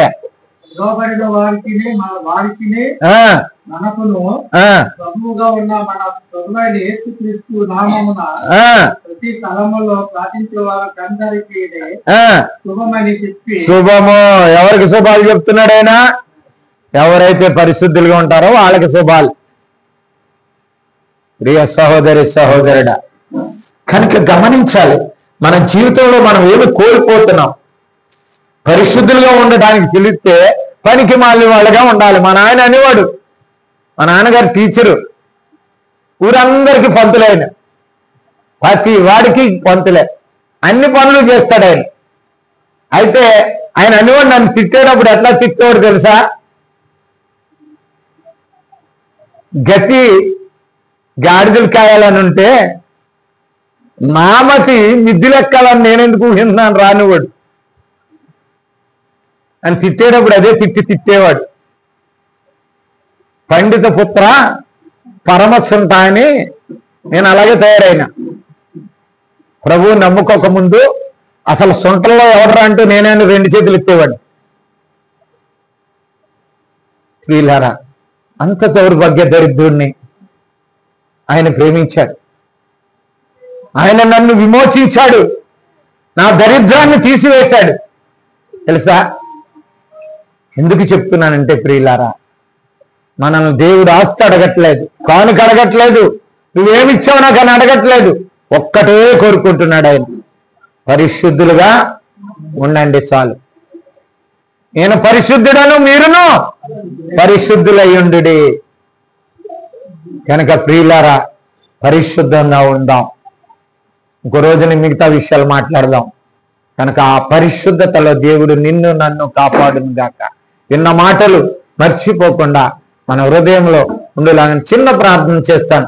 ప్రేమగల తండ్రి, దయగల దేవా, నీ అత్యంత కృపను బట్టి నీ ఘనమైన నామానికి వందనాలయ్యా. అవును తండ్రి, మమ్మల్ని లోకం నుండి ఏమీ కోరలేదయ్యా. చాలా మంది చాలా కోరుతున్నారయ్యా, అనేక మంది అనేకమైన ఇస్తున్నారయ్యా. కానీ నువ్వు మమ్మల్ని కోరుకున్నది ఒక్కటేనయ్యా. నీవు ఎలాగున్నావో మేము కూడా అలాగుండాలని ఆశించావయ్యా. నువ్వు తండ్రిగాను, నీకు మేము బిడ్డలుగాను కుమారులుగా ఉండాలని ఆశించావయ్యా. నాయన, ఇంతకంటే మా నుండి కోరుకున్నది నువ్వేమీ లేదయ్యా. కనుక నాయన, విన్న మాటలు మేము విని మర్చిపోకుండా ఆ మాటలు మా హృదయంలో చేర్చుకొని వాటి ప్రకారం జీవించి మేము కూడా పరిశుద్ధులముగా చేయబడి పరిశుద్ధుడైన దేవుణ్ణి మృక్కి ఆరాధించి స్తుతించే బిడ్డలుగా ఉండటానికి సహాయం చేయండి తండ్రి.